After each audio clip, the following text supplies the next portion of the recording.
এখন পর্যন্ত আপনাদের পার্টির আছে, কিন্তু ফরওয়ার্ড ব্লক এখনো তো কোনো দলকে সাপোর্ট করেন, কি বলবেন?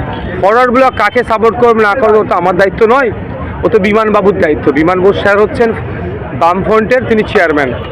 এ কথা তার কাছে তাকে কোশ্চেন করবে, তিনি উত্তর দেবেন। কে কাকে সাপোর্ট করছেন, কে কাকে বকলমে, কে তৃণমূলকে সহযোগিতা করছেন বামপন্থীদের মধ্যে থেকে, এটা সময়ের সাথে আমরা এক্সপোজ করব। কিন্তু আপনারা একটু বুঝে রাখুন কারা কী করছে। আমরা ভুলে যাচ্ছি না কুচবিহারে তৃণমূলের বিরুদ্ধে, বিজেপির বিরুদ্ধে লড়াই করতে নাকি কংগ্রেস সিপিএম ঐক্যবদ্ধ হয়েছে, লেফট ফ্রন্ট ঐক্যবদ্ধ হয়েছে, কিন্তু সেই লেফট ফ্রন্টের পক্ষ থেকে প্রার্থী দিয়েছে, কংগ্রেসের পক্ষ থেকে প্রার্থী দিয়েছে। ঘাটালেও একইভাবে লেফট ফ্রন্টও প্রার্থী দিয়েছে, কংগ্রেসও প্রার্থী দিয়েছে। আপনার পুরুলিয়াতে একইভাবে লেফট ফ্রন্টও প্রার্থী দিয়েছে, কংগ্রেসও প্রার্থী দিয়েছে। অ্যাকচুয়াল বকলমে কে কাদেরকে সহযোগিতা করে দিচ্ছে সেটা আমরা জানতে পারছি। সেই জন্যই তো আমরা আর অপেক্ষা করলাম না, বিজেপি তৃণমূলকে হারাতে হবে, সেই জন্য একাই কাঁধে দায়িত্ব তুলে নিলাম আমরা। উলুবেড়িয়া লোকসভা প্রার্থী যিনি ছিলেন বহিরাগত বলা হয়েছে, আর তার সঙ্গে দ্বিতীয়বার জয় করে কোনো কাজ করে এলাকায়। আপনাদের এই যদি এখানে প্রার্থী যদি কী কী কাজ করে আপনারা? প্রথম কথা বলি, এই বহিরাগত শব্দকে আমি পছন্দ করি না। আমরা ভারতীয়, লোকসভা নির্বাচন হচ্ছে ভারতবর্ষের যে কোনো প্রান্তের মানুষ অন্য প্রান্তে গিয়ে নির্বাচন করে অংশগ্রহণ করতে পারে। এটা যারা বহিরাগত বলছে এই শব্দটা আমি বিশ্বাস করি না। আমরা চাই কাজের মানুষ কতটা হবে। আমি একটা দায়িত্ব নিয়ে বলতে পারি, জনগণ যদি আমাদেরকে ভোট দিয়ে পার্লামেন্টে পাঠাই, অধ্যাপক এক্স বিএসএফ মফিকুল ইসলাম সাহেবকে আমরা দুয়ারে এমপি শিবির করব। এমপি ভোটের সময় যেমন মানুষের দুয়ারে দুয়ারে যায়, 5 বছর সে মানুষের দুয়ারে যাবে।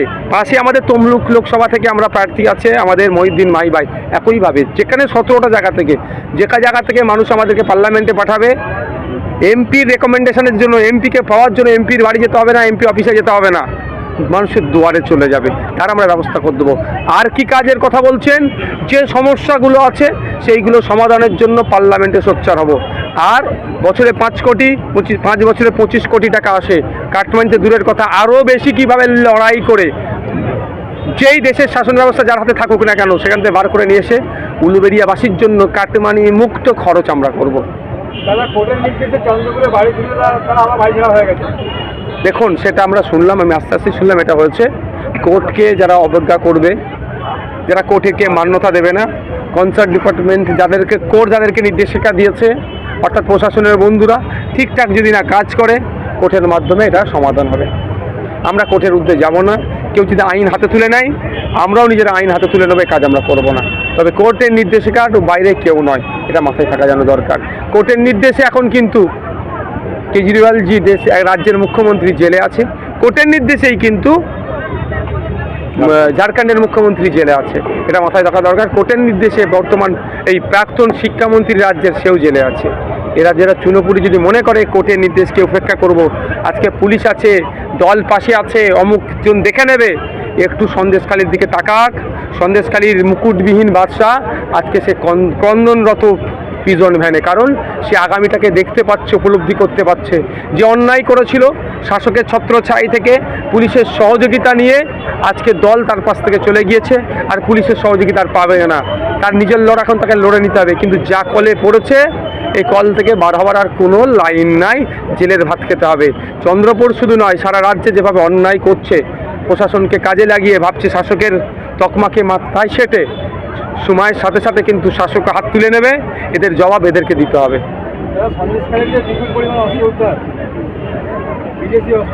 এখন কিছু হয়নি, যেটা দেখতে পাচ্ছেন এটা কিছুই নয়। কারণ এই সন্দেশখালি থেকে অস্ত্রশস্ত্র লোকজন নিয়ে এসে ভাঙড়ে পঞ্চায়েতের সময় হিংসা শওকত মোল্লা করেছিল। এমন বন্দুক নিয়ে এসেছিল, খালের ওপার থেকে গুলি করেছে, এপারে আমার ছেলেকে শহীদ করেছে। খালের ওপার থেকে গুলি করেছে, এপারে আমার ছেলের পায়ে লেগে গুলি, পা কেটে বাদ দিতে হয়েছে। সেটা কি বন্দুক তাদের কাছে ছিল? সব শওকত মোল্লা ওই শাহজাহান শেখেদেরকে ভাড়া করে নিয়ে এসেছিল। তদন্ত চলুক, আগামী দিনে শওকত মোল্লাকে হেফাজতে নিয়ে যদি কোশ্চেন করা হয়, তাহলে আরও বড় বড়, ছোটো বন্দুক দেখলাম, এদের বড় বড় বন্দুক হতো, রেঞ্জও বেশি, সেটা হয়তো আসতে পারে। দাদা, লোকসভা নির্বাচনের আগে যে রাজ্যে যে 26,000 শিক্ষক যে চাকরি গেল, কি দেখছে? মমতা ব্যানার্জির ব্যর্থতা, এই রাজ্য সরকারের অস্বচ্ছতা, অপরিচ্ছন্নতার ফলে আজকে 26,000 ছেলেমেয়ের চাকরি থেকে বাতিল হলো। এই 26,000-এর মধ্যে অনেকে টাকা দিয়ে চাকরি নিয়েছে, অনেকে সাদা খাতা জমা দিয়েছে, আবার অনেকে কারো পায়ে হাত ধরে কারো অফিসের মধ্যে ঢুকে, দাদা আমি ভিন্ন রাজনীতি দল করলেও কি হবে, আমার চাকরিটা দিন, আমার কোটায় দুটো করে দেবেন না দাদা, এমনও উত্তর দিয়েছে যে তুমি তো আবার একটু পরে গিয়ে আমার নামে উল্টোপাল্টা বলবে, কিন্তু বলছে তাও দাদা আমাকে দুটো দিন। এ ধরনের সুপারিশেরও চাকরি ওখানে আছে। আবার আমার আপনার বাড়ির সন্তানেরা রাত দিন মেহনত করে মেধার ভিত্তিতে চাকরি পেয়েছে। অপদার্থ রাজ্য সরকারকে বারবার কোর্ট বলেছে, এসএসসিকে বারবার কোর্ট বলেছে স্বচ্ছতার লিস্ট দিন, কারা স্বচ্ছভাবে নিয়োগ হয়েছে, এরা দেয়নি। ফলে কি হচ্ছে, আজকে অযোগ্য যোগ্যরা সবাই বাতিল হয়েছে। আমি মনে করি মমতা ব্যানার্জি যদি ন্যূনতম দায়িত্বশীলতার পরিচয় দেন, তিনি এই যে ভুল করেছে এই দায়ী স্বীকার করে পদত্যাগ করুক। তবে কোর্টের কাছে আমরা আশা করছি, কোর্টের কাছ থেকে আমরা ন্যায় পাবো, যারা মেধাযুক্ত তারা দ্রুত চাকরি ফিরে পাবে, সে আমরা আশা করছি। দাদা, লোকসভা নির্বাচনে কি বিজেপি বলছে আপকি বার 400 বার, এবং সেদিক থেকে রাজ্যে 25টা আসন বেঁধে দিয়েছে, কি বলবেন? রাজ্যের কথা আমি বলতে পারবো না। রাজ্যে তৃণমূল কংগ্রেসের বোঝাপড়ার মাধ্যমে সিট রফা হবে, এটা তৃণমূল ভালো বলতে পারবে আর বিজেপি ভালো বলতে পারবে। ওইদিকে মমতা ব্যানার্জিকে জিজ্ঞাসা করা দরকার, দিদি আপনি আপনার ভাইপোর জন্য কটা সিট ছাড়বেন, আর ওইদিকে শুভেন্দু অধিকারী মহাশয়কে জিজ্ঞাসা করা দরকার ভাইপোকে জেলে পাঠাবার ভয় দেখিয়ে কটা সিট নেবেন, এরা বলতে পারবে। তবে আপকি বার 400 বার এই জুমলা ফেল হবে। যেমনভাবে ফেল করেছেন ওনারা, বছরে 2 কোটি চাকরি দেব, বিদেশ থেকে কালো টাকা ফিরিয়ে নিয়ে এসে 15 লক্ষ টাকা দেব, টাকার ডলারের ওপরে যাবে গুণগত মান, কিন্তু দুঃখের বিষয় সবটাই ফলস হয়েছে। ঠিক আপকি বার 400 পারটাও বুমেরাং হবে। বিজেপি সারা দেশে এবং পশ্চিমবাংলায় মুখ থুবড়ে পড়বে। পশ্চিমবাংলা যদি একটু শক্তিশালী হয় সেটা মমতা ব্যানার্জির সৌজন্যতার জন্য হবে, অর্থাৎ মমতা ব্যানার্জির সহযোগিতার জন্য। চন্দ্রপুর সন্দেশখালীর জায়গায় যাচ্ছে, ওখানে মহিলাদের দাবি ছিল যে রাত্রিতে তৃণমূল নেতারা ডাকছেন চোরাই মদ ত্যাগ করার জন্য এবং ক্লাসে তাদের সঙ্গে অশ্লীল ব্যবহার করতেন, যেটা আপনারা বলা সম্ভব নয়। তো তার পরিপ্রেক্ষিতেই তারা যখন প্রতিবাদ করে তাদেরকে মারধর করে তাড়িয়ে দেওয়া হয়। কোর্টের রায়ে 4 বছর পরে তারা এলাকায় ঢুকলেন, 24 ঘন্টা না কাটতে কাটতে ফের তাদের বার করে দেওয়া হয়। পুলিশ প্রশাসন নীরব দর্শক হয়ে দাঁড়িয়ে আছে, কী বলবেন?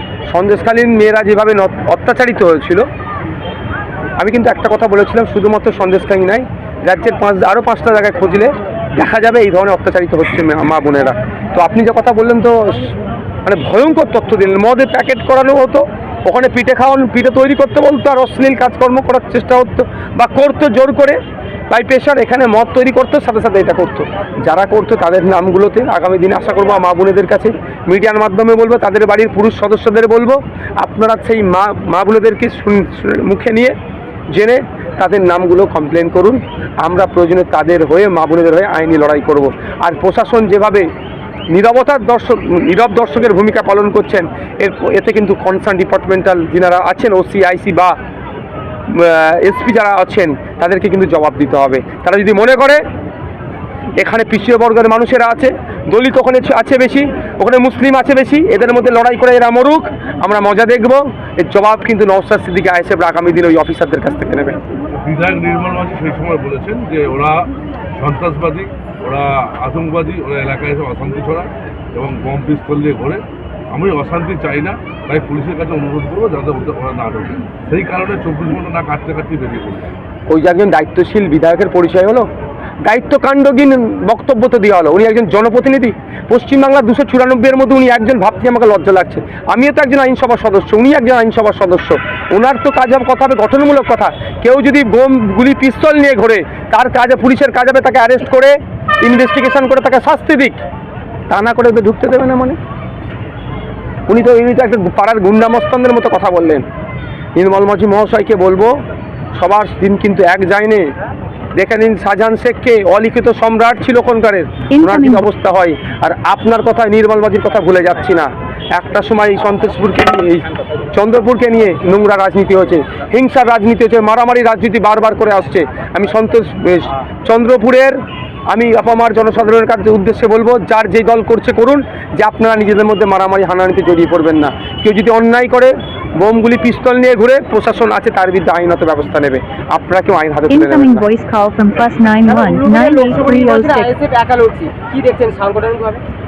আপনি দেখতে পাচ্ছেন তো, এটা একটা সামান্য একটা এলাকার, এটা কোন এলাকা, এটা বিধানসভার নাম কি, দক্ষিণ উলুবেড়িয়া দক্ষিণ এলাকার একটা জনসভা। তাও সব জায়গাতে লোক এসে পৌঁছায়নি, ভয়